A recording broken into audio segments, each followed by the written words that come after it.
अगर आप इस कहानी का पहले का 2 पार्ट नहीं देखा है तो ऊपर आई बटन पर और नीचे डिस्क्रिप्शन में लिंक प्रोवाइड किया गया है। ओपू इस कहानी का मेन किरदार बाप, माँ और एक बहन बहुत पहले ही उसे छोड़कर जा चुकी है। अभी उसका रिश्तेदार बोल के कोई भी जिंदा नहीं है। कोलकाता में एक किराए के घर पर रहता है।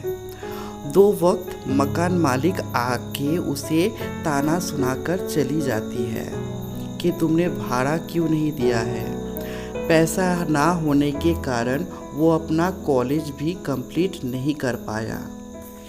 ट्यूशन करके जैसे तैसे अपना गुजारा कर लेता है।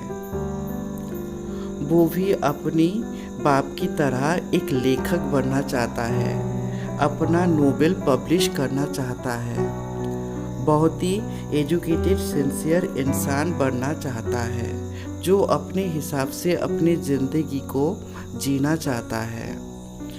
कोई जॉब करके अपनी इच्छा को दबा के चलना नहीं चाहता है। ओप्पू का दोस्त एक बार उसे आकर एक क्लर्क की जॉब के लिए पूछता है। ओप्पू तब तो मना कर देता है। ओप्पू का दोस्त बोलता है ठीक है, तुझे जॉब नहीं करना है मत कर, लेकिन तुझे मेरे साथ बांग्लादेश खोलना चलना पड़ेगा। वहाँ पे मेरे मामा का लड़की का शादी है। वो जगह इस शहर की भीड़ भाड़ से बहुत अलग है। वहाँ पे फैली हुई हरियाली, खुला आसमान, नदी, नाव, पंछी, पेड़ पौधे और सब समय बहती हुई ठंडी ठंडी हवाएं। सच में वो जगह बहुत ही सुंदर था। नदी, नाव, हरियाली और नदी के एकदम करीब उन लोगों का हवेली। शादी का इंतज़ाम बहुत ही ज़ोरों शोरों से चल रहा था। बारात भी पालकी लेकर उन लोगों के घर के सामने आ जाता है, लेकिन ऐन मौके पर दूल्हा एक पागल निकलता है। इसीलिए दुल्हन की माँ इस शादी को बंद कर देता है। तब के ज़माने में लड़की की अगर सही मुहूर्त पर शादी नहीं होती है तो गांव के लोग उसे अलग कर देते थे। पूरे घर में जैसे मातम सा छा गया। लड़की की बाप लड़की की शादी को लेकर उसके चिंता में जैसे पागल सा हो गया था। तभी ओप्पू का दोस्त और कुछ गांव वाले जाकर ओप्पू को रिक्वेस्ट करता है इस खराब समय में उन लोगों को मदद करने के लिए, लेकिन ओप्पू तब मना कर देता है। ऐसे अचानक से कोई किसी के साथ थोड़ी ना शादी कर लेता है। बाद में परिवार का हालत देखकर ओप्पू राज़ी हो जाता है और उसके दोस्त को बोलता है मुझे तेरा वो क्लर्क वाला नौकरी मिलेगा तो। ओप्पू अपने शादी के बाद अपने पत्नी को अपने बारे में सब कुछ बोल देता है कि वो एक अनाथ है, कोलकाता में किराए के घर पर रहता है, बहुत ही गरीब है। अपने बाप के घर में इतना सुख छोड़ के क्या वो उसके साथ जाके रहना पसंद करेगी? उसकी पत्नी मुस्कुरा के हाँ में जवाब देती है। इसके बाद वो दोनों कोलकाता आ जाते हैं। कोलकाता में सभी मिलकर उन दोनों को वेलकम करते हैं और उन दोनों का संसार जीवन स्टार्ट हो जाता है।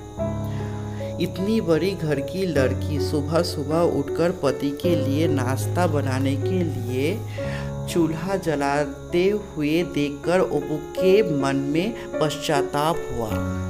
मेरे लिए ये लड़की अपनी सुख छोड़कर इस गरीबी में रह रही है।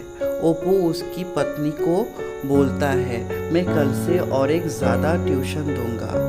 ओप्पू की बीवी बोलती है मुझे फिर अपने मायके में ही छोड़ आओ, क्योंकि ट्यूशन देने के बाद आप बहुत रात को घर आओगे, मैं अकेली अकेली क्या करूँगी। एक काम कीजिए, आप ये वाला ट्यूशन भी छोड़ दीजिए, आप फिर जल्दी जल्दी घर लौट आएंगे, मेरे लिए यही काफ़ी है। उसके बाद कुछ समय ऐसे ही बीत जाता है और देखते ही देखते ओप्पू की पत्नी प्रेग्नेंट हो जाती है। इसीलिए ओप्पू उसे मायके छोड़ आता है, लेकिन ओप्पू को अपने बीवी को मायके भेजने की कोई भी मन नहीं था। ओप्पू इधर अपने पत्नी से चिट्ठी में कम्युनिकेट करता था। ऐसे ही कुछ महीने बीत जाता है। ओप्पू बाप बनने जा रहा था तो इसलिए बहुत ही खुश था। एक दिन वो अपने काम से लौटने के बाद ये इन्फॉर्मेशन मिला उसे, डिलीवरी के वक्त उसकी बीवी गुजर चुकी है और एक बहुत ही खूबसूरत बेटा को जन्म दिया है। तभी जैसे ओप्पू के सर पर दुखों का पहाड़ टूट पड़ा। बाप छोड़कर चला गया, माँ भी छोड़कर चली गई, एक बहन थी वो भी छोड़कर चली गई जिसे वो इतना चाहती थी, आज वो भी उसे छोड़कर चली गई। इसके बाद ओप्पू को संसार में और मन नहीं लगा। अपने दोस्त को चिट्ठी लिखकर उसके बेटे का सभी जिम्मेदारी उन लोगों के ऊपर देकर वो घर छोड़कर चला गया। इसके बाद धीरे धीरे वो बहुत ज़्यादा डिप्रेशन में चला गया। जो नोवेल वो लिख रहा था वो भी वो बर्बाद कर दिया। संसार जीवन में उसका और कोई लगाव ही नहीं था। देखते देखते 5 साल गुजर जाता है। ओप्पू का दोस्त विदेश गया था पढ़ाई कंप्लीट करने। लौटने के बाद उसे पता चला ओप्पू अपने बेटे से मिलने इस 5 साल में एक बार भी नहीं आया। हाँ, बेटे के परवरिश के लिए पैसा भेज देता है मनी ऑर्डर करके। ओप्पू का दोस्त अपने मामा के पास से ओप्पू का पता लेकर उसे मिलने चला गया। नागपुर पहाड़ी जगह था, चारी ओर हरियाली। वहीं पर एक जगह पर ओप्पू काम करता था। जैसे तैसे उसका गुजारा हो जाता था। ओप्पू का दोस्त आकर उसे समझाता है, प्लीज़ वापस चलो, अपने बेटे के लिए वापस चलो। वहाँ पे उसे देखभाल करने के लिए और कोई नहीं है, तुम्हारा भी कुछ रिस्पॉन्सिबिलिटी बनता है। ओप्पू बोलता है, जब से मेरी बीवी गुजर चुकी है तब से मैं अपने बेटे को जिम्मेदार मानता हूँ, इसीलिए एक बार भी उसे मिलने नहीं गया। किसी भी हालत में ओप्पू लौटना नहीं चाहता था, तो इसीलिए ओप्पू का दोस्त उसे वहाँ पे छोड़कर खुद ही वापस लौट आता है। सीन शिफ्ट होता है। ओप्पू अपने बेटे से मिलने खुलना आता है। ओप्पू का बेटा तो फर्स्ट टाइम उसे देख रहा था, इसीलिए उससे बात भी नहीं कर रहा था। ओप्पू का बेटा सब समय यही उम्मीद लगाए रहता था कि अब उसका बाप आएगा, अब उसका बाप उसे लेने के लिए आएगा।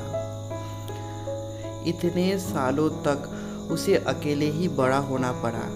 उसका तो माँ भी नहीं था। लोगों के कड़वी कड़वी बातें सुन सुनकर उसका कान एकदम पक गया था। बाप का प्यार नहीं मिला, दिखता कैसा है वो भी पता नहीं था। अचानक से कोई अगर आके बोलता है, बेटा मैं तुम्हारा बाप हूँ, ये मानने को दिल तैयार नहीं था। बहुत अभिमान था उस छोटे से हृदय में। कुछ दिन बाद ओप्पू जब अपने बेटे को बिना लिए ही वहाँ से जाने के लिए रेडी हो रहा था, तभी ओप्पू का ससुर ओप्पू को कहता है, मैं अभी बूढ़ा हो चुका हूँ और मेरे परिवार में ऐसा कोई भी नहीं है जो तुम्हारे बेटे को देखभाल करे, उसे अपने साथ में लेके चले जाओ। लेकिन ओप्पू मायूस होकर वहाँ से अकेले ही चलना शुरू कर देता है। कुछ दूर तक जाने के बाद वो देखता है उसका बेटा पीछे ही खड़ा है। उसका बेटा उसे कहता है, तुम मुझे मेरे पापा के पास लेके चलोगे कोलकाता? वो मुझे काटेगा तो नहीं, कभी छोड़ के तो नहीं जाएगा? ओप्पू अपने बेटे को प्रॉमिस करता है वो सदा उसके साथ ही रहेगा, कभी भी उसे छोड़कर नहीं जाएगा। और ओप्पू को फिर से जीने का एक वजह मिल जाता है, एक सहारा मिल जाता है और इसी तरह इस कहानी का हैप्पी एंडिंग होता है। Thank you very much for watching this video.